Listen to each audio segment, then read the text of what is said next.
we can talk about whether or not it was the greatest comeback of all time or just the most recent great comeback. How much of it was a choke job?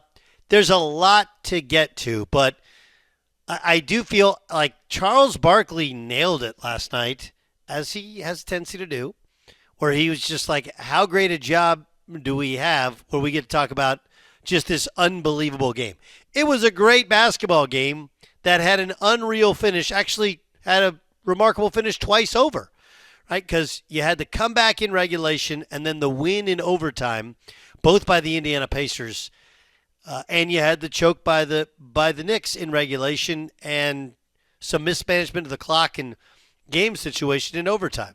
It's a bunch to get to. My colleagues, Dan Byer, Jay Stu, Iowa Sam, all in the fold, all in the mix. We've all watched the game, and that's what we're going to talk about. So here's what I want to do, guys. Okay? Here's what I want to do.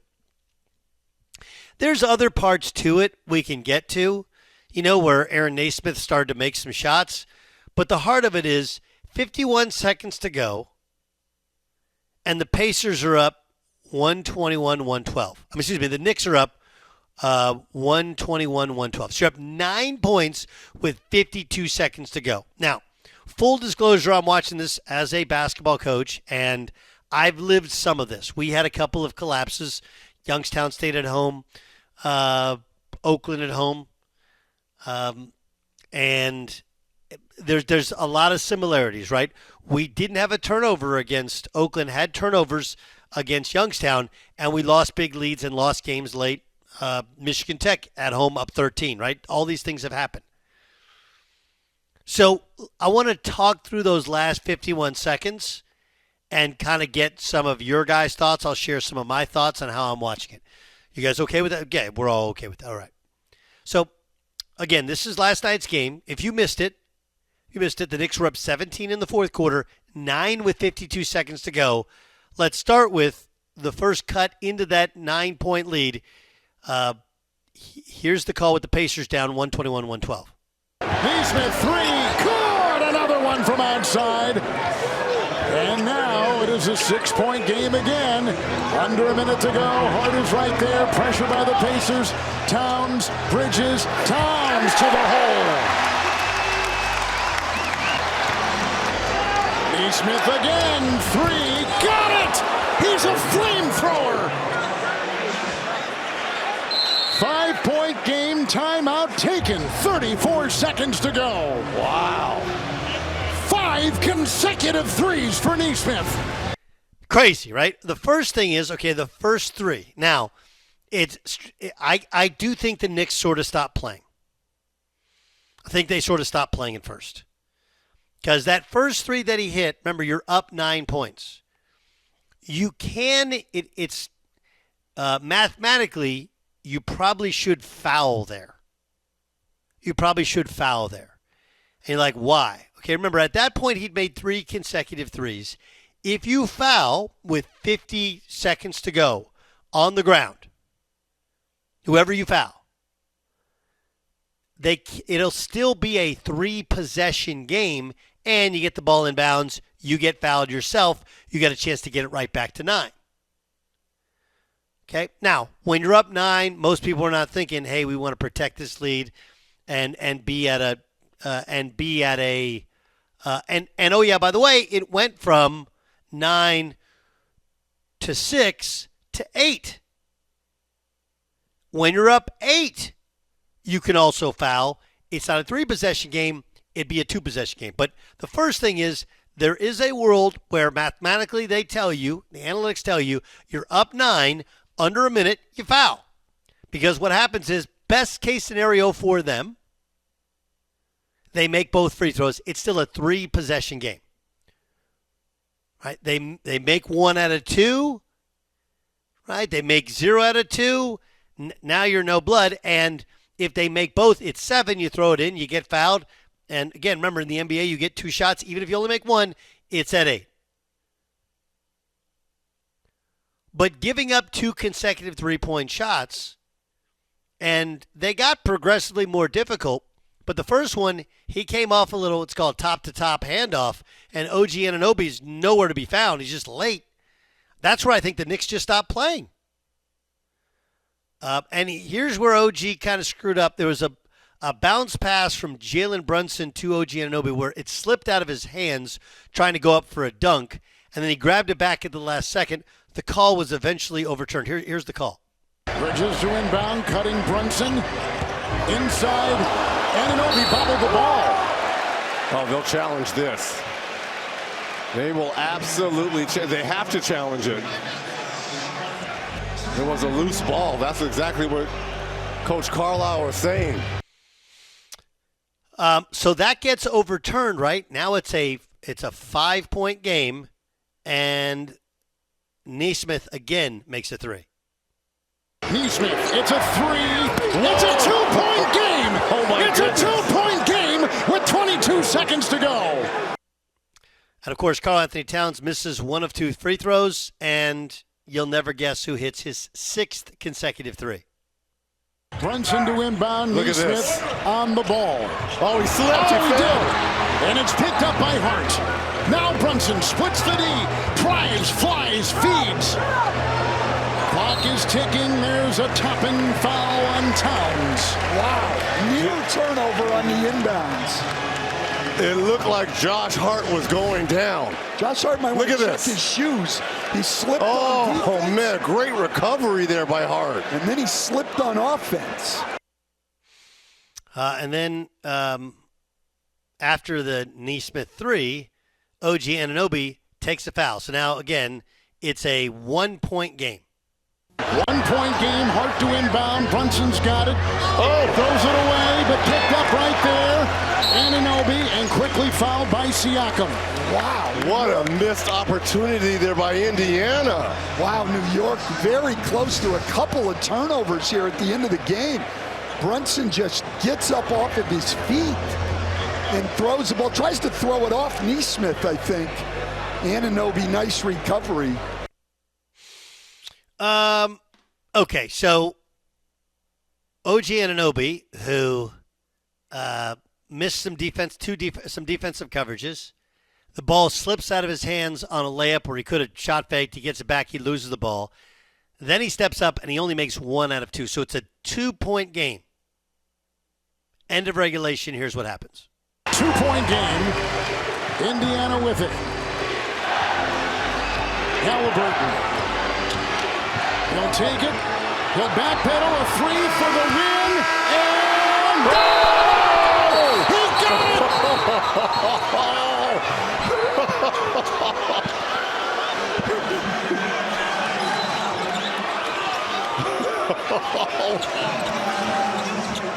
I got to make sure he got all the way behind the line. That's on this, right. Reggie. He certainly got it off in plenty of time. Oh, I think that's a 2. That gonna is be a a 2. two. You're I right. think that's going to be a 2. That gonna be only playing ties the overtime. game. That ties the game. We're going to be going to overtime. We sure And are. just And unbelievable. he tried to give your... Right? So those calls via TNT,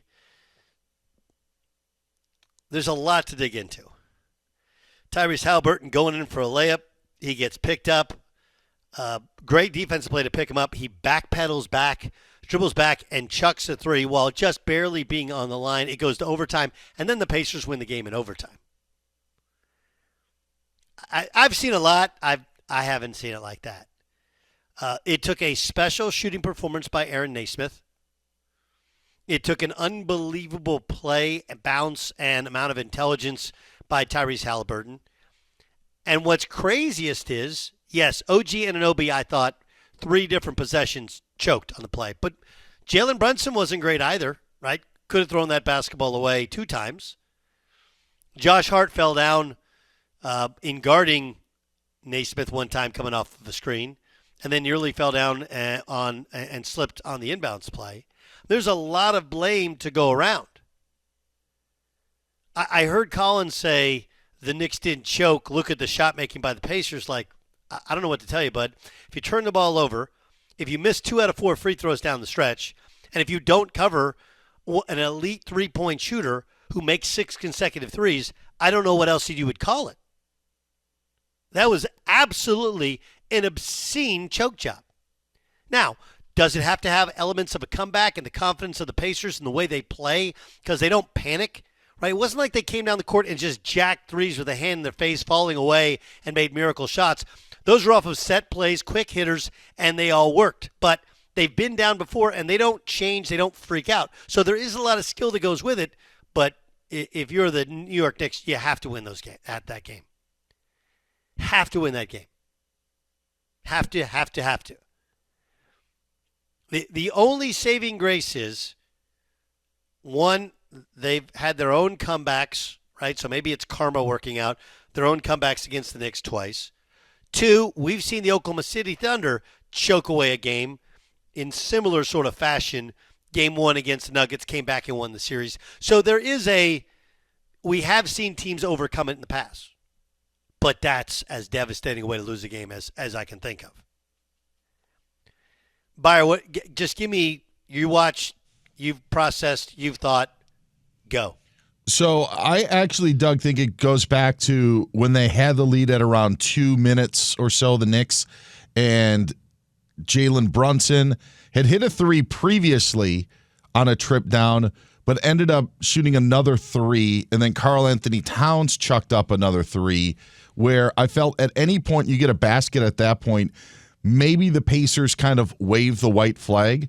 They ended up not doing so on one occasion. They got a three, and then the next occasion, Siakam made a free throw, got fouled. But I figured if they got any bucket in that situation, that it's probably the end of the game. But ultimately, the play that I think cost them the most was the OG Anunoby fumble underneath the basket.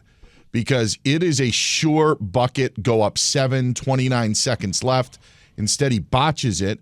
Not only do you not get the points, you then give the ball to Indiana, which then continues the whole string of it. But if you go up 7 at that point with 29 left to go, I mean, I think that's a pretty good spot to be in. And considering it was point blank range and just not being able to grab the ball. I don't think it was a good pass. Okay, and again, one of the flaws to Jaylen Brunson, and when I say this, people who don't know basketball will go like, "Oh, you're a hater." Like, Jaylen Brunson is literally my favorite player in the NBA, but he's not an elite passer. It's not actually what he does. He's not an elite passer. He can pass, but he's a scoring point who can pass, not a guy who creates shots for others. So it wasn't a particularly good pass, and it is one of those where you drive in. If you just throw it to the rim, he catches it and he dunks it, whatever. So instead, you play kind of classic Villanova jump stop basketball. Great, efficient, not a great pass. But an OG Anobi lost the basketball, and the only thing you can think of there is it's the nerves, right? You're trying to get it up quick. Yeah, and the ball slips out of your hands. Same with the Bucks. Remember when Gary Trent was so great at the end, and then he just had the ball go through his legs twice. Like it was, but the one through his legs, you're just like, wait a second, what is this? And this was the one where you're right at the basket, and for some reason you can't reel it in at that point. I mean, we could make an argument for all of those plays that you made. I just felt for some reason that one was the one to me that stood out as the one that. Well, here's the thing. Like, again, and I'm not saying the Nova guys were perfect, but we all make the assumption that these are grown men. They're professionals. They're the best in the world. That they don't get rattled. OG Anunoby was rattled. He was rattled. Right? There's the video of him and Karl Anthony Towns yelling at each other on the bench right before that. Right? He was rattled. He has never been in that situation before, and he absolutely choked in that position. And again, I'm admitting it wasn't a perfect pass.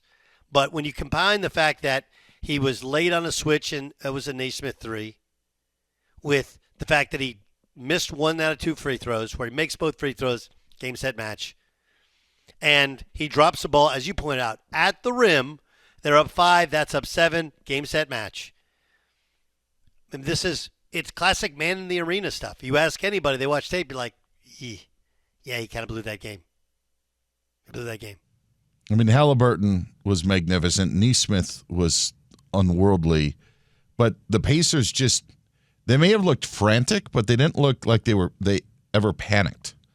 And in those situations, it may have been a little helter-skelter, but my goodness, they had a plan. And then when the Knicks needed to make shots, Doug, in overtime, they jumped out to the lead in overtime and gave it back. And then when they needed to make shots, they couldn't do it. You couldn't make one.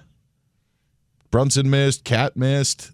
Like it was Brunson on the out of bounds, like, the pass out to the wing that deflects off of, I think it was maybe Nembhard hit it, and then it went off of Brunson's hand and turnover there.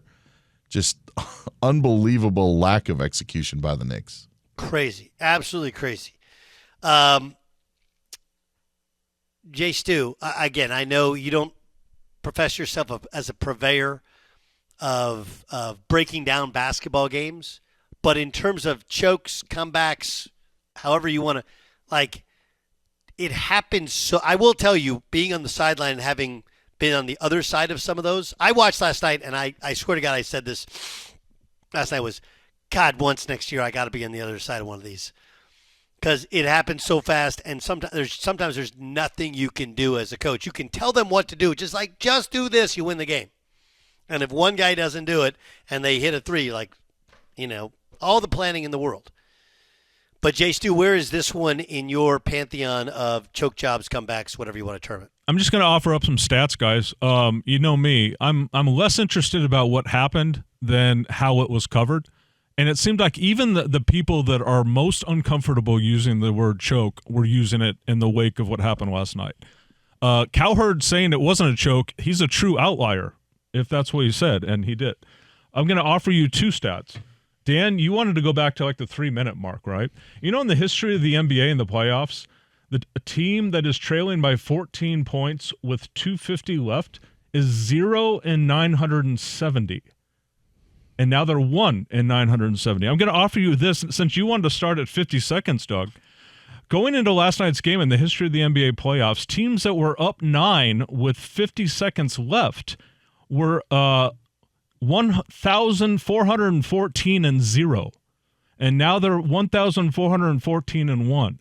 I think those two stats are empirical evidence that this was the largest choke job in the history of the NBA playoffs, and that can't be disputed. So I'm not going to be talked off that ledge. I don't expect you to. I appreciate that. Number is so alarming. That game should be over. And I get why you didn't foul up 9. You're like, it's never happened before. But it's one of those where you eliminate, with a foul up 9, you eliminate the ability to make it a two-possession game. A two-possession game.